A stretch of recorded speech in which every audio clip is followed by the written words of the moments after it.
Hello नमस्कार दोस्तों, स्वागत है हमारे इस यूट्यूब चैनल यूनिवर्सिटी वाले भैया के अंदर। और आज की इस वीडियो के अंदर हम एनालाइज करने वाले हैं आज के इन्वायरमेंट स्टडी के पेपर को, जो आज 17 तारीख को हुआ है बीए वाले बच्चों के लिए। उसका एनालाइज करने वाले हैं। उसके पूरे के पूरे 100 प्रश्नों का बिल्कुल 100% स्टिक तो हम नहीं बोल सकते हैं, 90.99% बिल्कुल सही है, वो स्टिक है। 100% हम इसलिए नहीं बोलेंगे, हमने तो हमारी तरफ से 100% किया है। फिर भी 1-2% में किसी भी प्रकार की कोई त्रुटि हो सकती है। क्या पता हमने किसी आंसर का, जो किसी पर्सन का आंसर गलत दे दिया हो, तो वो आप हमें कमेंट सेक्शन के अंदर बता सकते हैं। जो भी बच्चा इस वीडियो को देख रहा है तो वो एक बार कमेंट सेक्शन भी चेक कर ले, क्योंकि किसी पर्सन का जवाब किसी बच्चे को अच्छे से पता हो और उसका आंसर हमने गलत दे दिया हो तो वहाँ पर पता चल सकता है। तो चलिए ज़्यादा समय नहीं लेंगे, 15 से 20 मिनट के अंदर इस पूरे के पूरे 100 प्रश्नों का निपटारा कर देंगे, क्योंकि आपको पता है हम ज़्यादा समय नहीं लेते हैं। बिल्कुल सटीक आंसर हम आपको यहाँ पर बताने वाले हैं। चलिए एक एक प्रश्न से शुरुआत यहाँ पर कर लेते हैं। यहाँ पर देखिए पहला प्रश्न था, पर्यावरण शब्द फ्रेंच भाषा के किस शब्द से लिया गया है। तो पर्यावरण जो ये शब्द है, ये यहाँ पर ये जो लिखा हुआ है एनवायरोनर, इसी शब्द से लिया गया है। ऑप्शन नंबर डी इसका राइट आंसर रहने वाला है।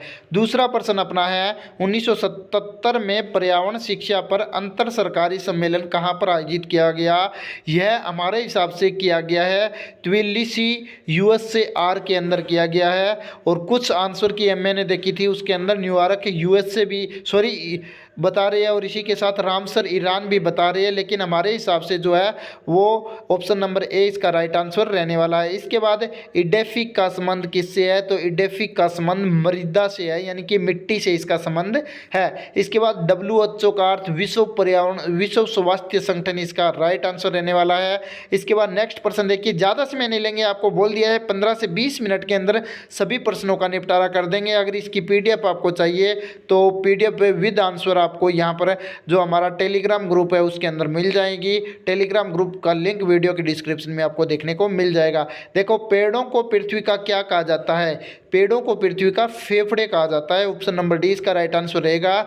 इसके बाद सही खाद्य श्रृंखला चुनिए। तो यहाँ पर ये 4 ऑप्शन दिए गए थे, तो पहला यहाँ पर बिल्कुल सही खाद्य श्रृंखला रहेगा, पादप पल्लव जंतु पल्लव मछली। ठीक है, पादप पल्लव जो है वो जंतु पल्लव को खाते हैं और जंतु पल्लव क्या खाते हैं, मछली। ठीक है, इस प्रकार से यहाँ पर रहने वाले हैं। इसके बाद परमाणु ऊर्जा निम्नलिखित में से किस ऐसक के इस्तेमाल से प्राप्त की जाती है।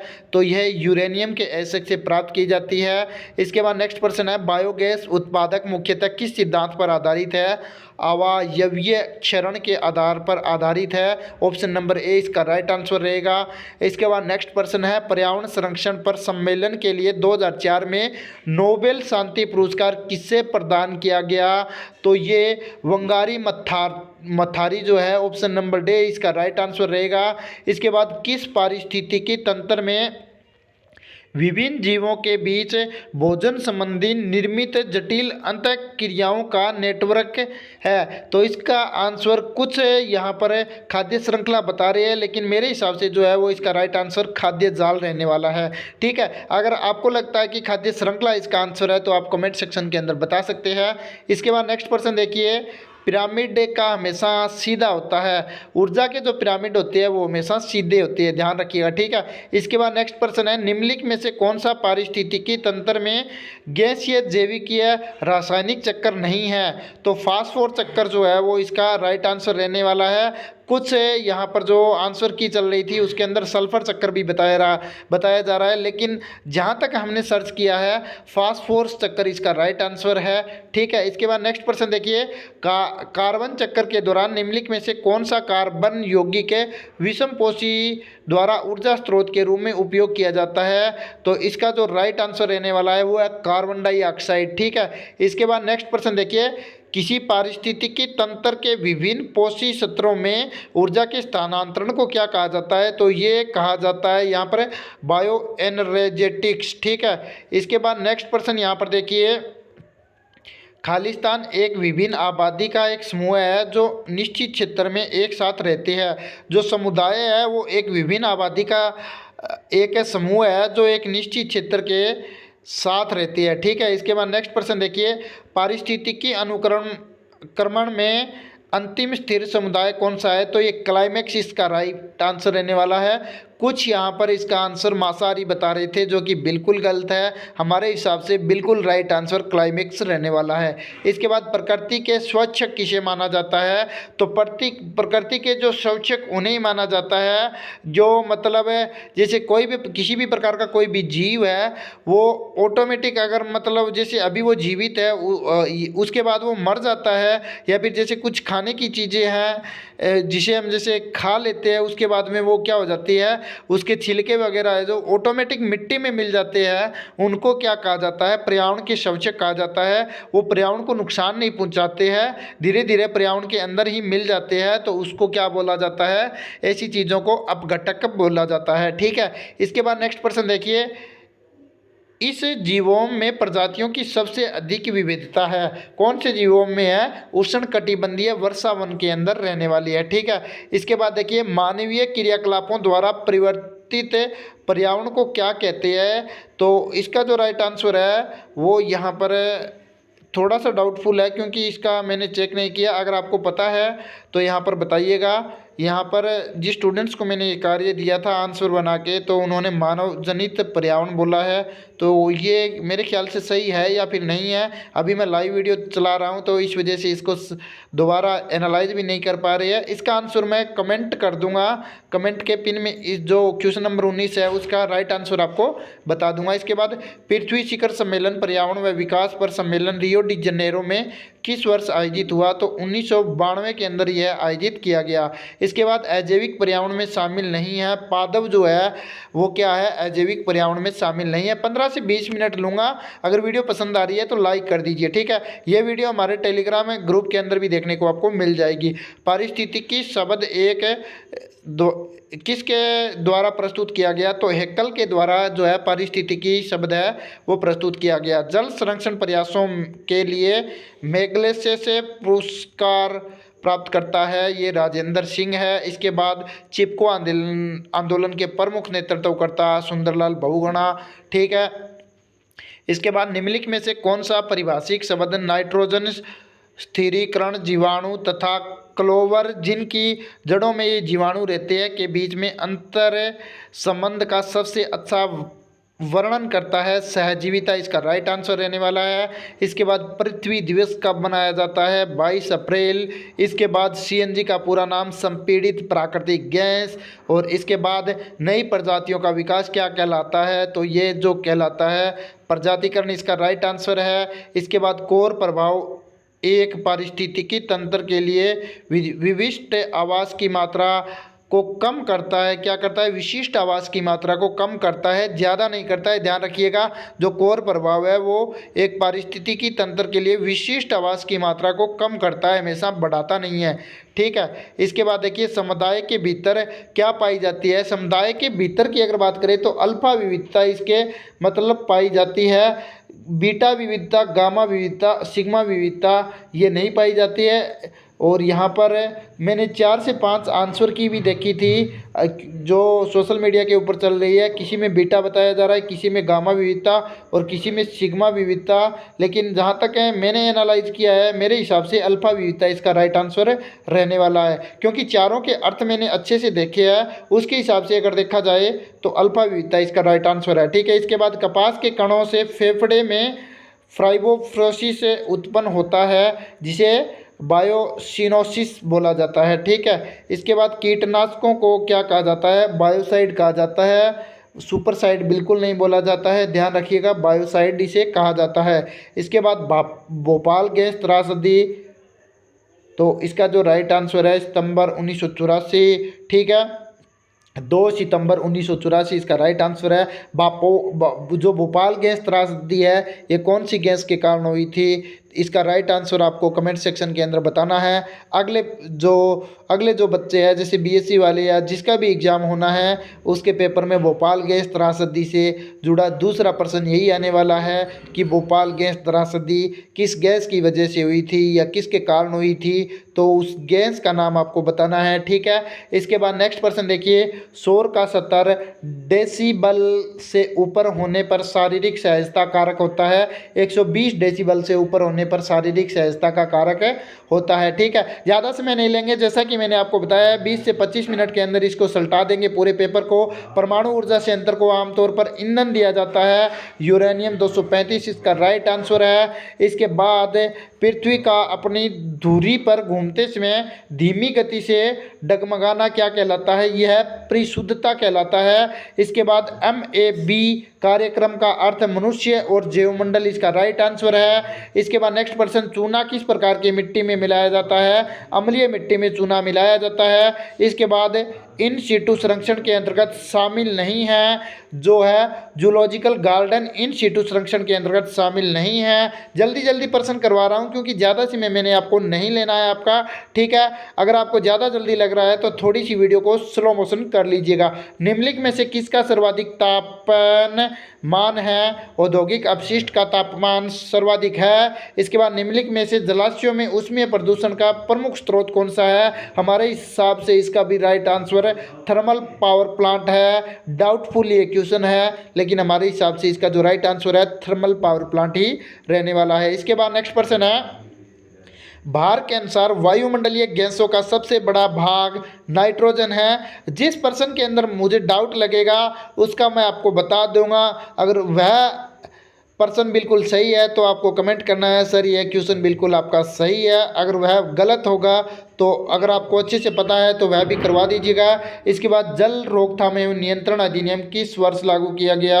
1974 के अंदर लागू किया गया। पर्यावरण संरक्षण अधिनियम 1986 की उत्पत्ति भारतीय संविधान के किस अनुच्छेद का उपयोग करके की गई थी? 48A और 51A के अंतर्गत की गई। इसके बाद निम्नलिखित में से कौन सी एक ग्रीन हाउस गैस नहीं है? ओजोन जो है वो एक ग्रीन हाउस गैस नहीं है। इस बच्चे ने यहाँ पर कार्बन डाइऑक्साइड किया था लेकिन कार्बन डाइऑक्साइड एक ग्रीन हाउस गैस है। इसका जो राइट आंसर है वो ओजोन रहने वाला है। इसके बाद नेक्स्ट प्रश्न देखिए, भारतीय वन प्रबंधन संस्थान में अवस्थित है। ये जो भारतीय वन प्रबंधन संस्था है वो भोपाल के अंदर है और इसकी स्थापना 1982 के अंदर हुई थी। ध्यान रखिएगा, भोपाल मध्य प्रदेश में पड़ता है।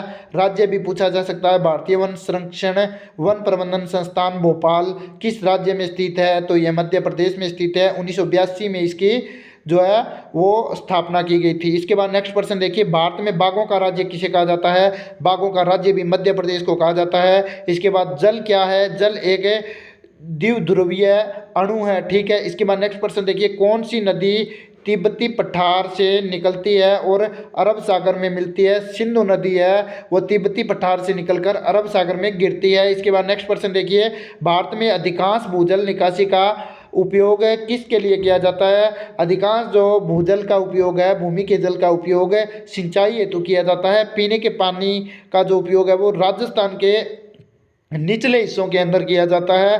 ठीक, जो मतलब एक टाइप से ऊपरी हिस्से बोल सकते हैं, जैसे जैसलमेर साइड हो गया, बाड़मेर साइड हो गया, इस साइड जो है वो पीने के पानी का उपयोग नलकूपों द्वारा ज़्यादा किया जाता है। ठीक है, इसके बाद देखिए, भारत में ला नीना किस से संबंधित है? ला नीना है जो एक वार्ड से संबंधित है। ये क्या है कि मतलब सर्दी के टाइम में भी और मतलब पानी के बहाव के कारण ज़्यादा होता है। इसका हमारे हिसाब से तो बाढ़ बिल्कुल सही है। बाकी आप इसका आंसर कमेंट सेक्शन के अंदर बता सकते हैं। इसके बाद नेक्स्ट प्रश्न देखिए, रामसर कन्वेंशन किस से संबंधित है? आर्द्र भूमि संरक्षण से संबंधित है। इसके बाद नेक्स्ट प्रश्न देखिए, आधे प्रश्न हो गया है, टाइम अभी पता नहीं चल रहा है हमें कितना हो गया है। देखिए, भारत में हरित वकील कौन है?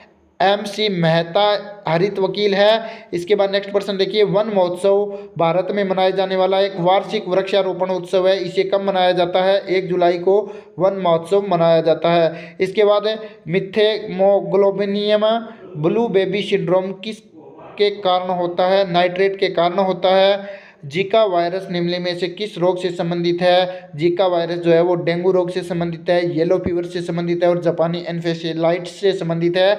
तो इसका राइट आंसर ये सभी आ जाएगा, ऑप्शन नंबर डी। इसके बाद नेक्स्ट प्रश्न है, एक बीमारी जो असामान्य रूप से व्यापक हो जाती है तथा अपनी पहुंच से में वैश्विक हो जाती है, कौन सी बीमारी ऐसी है? पेंडेमिक बीमारी है। पेंडेमिक बीमारी में मनुष्य को किस प्रकार की पीड़ा होती है, ये आपको कमेंट सेक्शन के अंदर बताना है। इसके बाद नेक्स्ट प्रश्न है, राष्ट्रीय आपदा प्रबंधन प्राधिकरण NDAM का अध्यक्ष कौन है? भारत के प्रधानमंत्री इसके अध्यक्ष होते हैं। वर्तमान में भारत के प्रधानमंत्री कौन है, ये आपको कमेंट सेक्शन के अंदर बताना है। इसके बाद नेक्स्ट प्रश्न देखिए, अंतर्राष्ट्रीय सुनामी सूचना केंद्र कहाँ पर स्थित है? होनोलुलु के अंदर स्थित है। होनोलुलु कौन से राज्य में स्थित है, ये आपको कमेंट सेक्शन के अंदर बताना है। इसके बाद उत्तरी अंटार्कटिका महासागर में आने वाले चक्रवातों को क्या कहा जाता है? इन चक्रवातों को हरिकेन कहा जाता है। इसके बाद आपदा प्रबंधन अधिनियम किस वर्ष मनाया जाता है? आपदा प्रबंधन अधिनियम किस वर्ष मनाया गया, ये है इसका जो राइट आंसर है, ऑप्शन नंबर बी। 2005 में आपदा प्रबंधन के जो अधिनियम को है वो बनाया गया। इसके बाद रिएक्टर स्केल भूकंप जो है वो परिणाम व्यक्त करता है, किसका परिणाम व्यक्त करता है? ठीक है। इसके बाद नेक्स्ट प्रश्न देखिए, विश्व में सबसे बड़े सक्रिय ज्वालामुखी का क्या नाम है? मोनोलाओ इसका नाम है। इसके बाद भारत में सूखाग्रस्त क्षेत्र का प्रतिशत है, इसका जो राइट आंसर है ऑप्शन नंबर डी रहने वाला है। 15% सूखाग्रस्त क्षेत्र है। ठीक है। इसके बाद नेक्स्ट प्रश्न है, प्रकाश रासायनिक स्मोक का मुख्य घटक है, तो जलवाष्प भी है, सल्फर डाइऑक्साइड है, नाइट्रोजन की ऑक्साइड है, ये सभी इसका ऑप्शन नंबर डी इसका राइट आंसर रहने वाला है। इसके बाद अम्लीय वर्षा शब्द किसने गढ़ा? रोबर्ट एंगस स्मिथ ने इस शब्द को गढ़ा। यानी इसके बाद नेक्स्ट प्रश्न है, प्लेग किस कारण से होता है? प्लेग यार्सेनिया पेस्टम से होता है। ठीक है। इसके बाद नेक्स्ट प्रश्न देखिए, पेस्टिस्ट है ये। इसके बाद काला अंजार फैलता है, काला अंजार सैंड मक्खी से फैलता है, सैंड मक्खी। ठीक है। सैंड मक्खी से काला अंजार फैलता है। इसके बाद जैव विविधता भूमध्य रेखा की ओर बढ़ती है, तो इसका right answer option number A ही रहने वाला है, क्योंकि ये कथन बिल्कुल सही है। इसके बाद लुप्त प्राय प्रजातियों के लिए तैयार की गई सूची, जिसे अंतर्राष्ट्रीय संघ प्रकृति और पर्यावरण संसाधन संरक्षण द्वारा किस रूप में वर्गीकृत किया गया है, तो इसका राइट आंसर ऑप्शन नंबर ए रहने वाला है, लाल सूची। इसके बाद नेक्स्ट प्रश्न है, भारत में कितने जैवमंडल रिजर्व मौजूद है? तो इसका जो राइट आंसर है, अगर ऑप्शन के हिसाब से देखें तो यहाँ पर कुछ कह नहीं सकते, लेकिन जो बिल्कुल सही एवं स्टिक आंसर है वो यहाँ पर बायोस्फीयर की बात हो रही है, तो 18 बायोस्फीयर यहाँ पर रहने वाले हैं। लेकिन यहाँ पर अगर ऑप्शन की तरफ चले तो इसका राइट आंसर 33 नंबर रहने वाला है, यानी कि ऑप्शन नंबर 20 का राइट आंसर रहने वाला है 33। ठीक है। बाकी 18 रहने वाले हैं। ठीक है। वैश्विक जैव विविधता में अधिकतम संख्या में प्रजातियों का प्रतिनिधित्व कौन करता है? तो इसका जो राइट आंसर है कवक रहने वाला है, ऑप्शन नंबर बी। फुंगी बोलते हैं इसे इंग्लिश के अंदर। इसके बाद जल संरक्षण की सबसे बड़ी समस्या जल की वाष्पीकरण को कम करना है कि कोई और यहाँ पर आने वाला है? तो ये थोड़ा सा डाउटफुल क्वेश्चन है, मेरे हिसाब से इसमें वाष्पीकरण आएगा। बाकी आप इसका आंसर अगर आपको बिल्कुल राइट आंसर पता है तो वो आप कमेंट सेक्शन के अंदर कर सकते हैं। ठीक है। अगर ए ऑप्शन राइट है तो कर दीजिएगा कि बिल्कुल सही आंसर है, बाकी आप देख लीजिएगा। इसके बाद पवित्र उपवन विशेष रूप से उपयोगी है, दुर्लभ व संकटग्रस्त प्रजातियों के संरक्षण के लिए पवित्र उपवन विशेष रूप से उपयोगी होते हैं। सतत ऊर्जा क्या है? ए और बी इसका राइट आंसर रहने वाला है। स्वस्थ साफ लंबे समय तक इस्तेमाल की जा सकती है सतत ऊर्जा को। ठीक है। इसके बाद नेक्स्ट प्रश्न है, सतत विकास पर संयुक्त राष्ट्र सम्मेलन को यह भी कहा जाता है रियो 2012। देखिए 2000 ये जो 75 नंबर क्वेश्चन है, इसका जो राइट आंसर रहने वाला है ऑप्शन नंबर सी। ए और बी इसका दोनों आंसर रहने वाले हैं। स्वस्थ साफ लंबे समय तक इस्तेमाल की जा सकती है। ठीक है। ए एवं बी। ठीक है। क्षमता का सतत विकास पर संयुक्त राज्य सम्मेलन को यह भी कहा जाता है, क्या कहा जाता है? रियो 2012। ठीक है। इसके बाद नेक्स्ट प्रश्न देखिए, धुआं धूल धुंध राख NO2 और SO2 किसके मुख्य स्रोत है? तो प्राथमिक प्रदूषक रहने वाली है ये सारे। ठीक है। इसके बाद DDT तथा एल्यूमिनियम के डिब्बे किसका उदाहरण है? अजैव निम्नीकरण प्रदूषक के उदाहरण है। इसके बाद देखिए गैर नाइट्रीकरण जीवाणु का चयन कीजिए। तो जो वेसिलस रामोसस है, इसका right answer option number D रहने वाला है, वेसिलस रामोसस। ठीक है, इसके बाद नेक्स्ट प्रश्न है, लेमुर की सभी प्रजातियां किस क्षेत्र की स्थानिक है? मेडागास्कर। ठीक है, इसके बाद नेक्स्ट प्रश्न देखिए, लिंकन सूचकांक का उपयोग जनसंख्या के किस पैमाने के लिए किया जाता है? आकार के लिए किया जाता है। इसके बाद नेक्स्ट प्रश्न देखिए, आदर्श पर्यावरणीय परिस्थितियों में जनसंख्या की वृद्धि की क्षमता क्या कहलाती है? जैविक क्षमता कहलाती है। भारत में मानव अधिकार संरक्षण अधिनियम किस वर्ष लागू किया गया? 1993 में लागू किया गया। शैवाल प्रस्फुटन का परिणाम यूटोफेक्शन। ठीक है, इसके बाद नेक्स्ट प्रश्न देखिए, लाल पीड़ा एक अन्य के लुप्तप्राय प्रजाति मानी जाती है, जो कौन सी है? उत्तर पूर्वी हिमालयों में पाई जाती है। कहाँ पर पाई जाती है? लाल पीड़ा एक अजैविक लुप्तप्राय प्रजाति मानी जाती है, जो कहाँ पे पाई जाती है? उत्तर पूर्वी हिमालय में पाई जाती है। एशियाई हाथी अब खतरे में है, क्योंकि इसे का क्या हो रहा है? इसका आइवरी के लिए एक खतरे में हो रहा है। ठीक है, क्योंकि इसे मांग कर रहा है। कौन मांग कर रहा है? आइवरी के लिए। ठीक है, इसके बाद COD का अर्थ, COD का अर्थ है रासायनिक ऑक्सीजन मांग। ठीक है, इसके बाद नेक्स्ट प्रश्न देखिए, एक्वेरियम एक क्या है? एक्वेरियम क्या है? एक्वेरियम जो है वो ए एवं बी यानी कि जलीय भी है और कृत्रिम भी है। ठीक है, एक्वेरियम जो तंत्र है, एक्वेरियम एक किस प्रकार का तंत्र है? ये कृत्रिम तंत्र है और जलीय तंत्र है। ठीक है, इसके बाद नेक्स्ट प्रश्न देखिए, शुष्क स्थानों पर उगने वाले पौधों को क्या कहा जाता है? तो जीरोफाइट कहा जाता है। क्या कहा जाता है? सूक्ष्म स्थानों पर उगने वाले पौधों को जीरोफाइट कहा जाता है। इसके बाद वह क्रिया जो चट्टानों या मिट्टी के कारण के कणों को घिसने व परिवहन का कारण बनती है, क्या कहलाती है? भूसंकलन, भूमि का संकलन।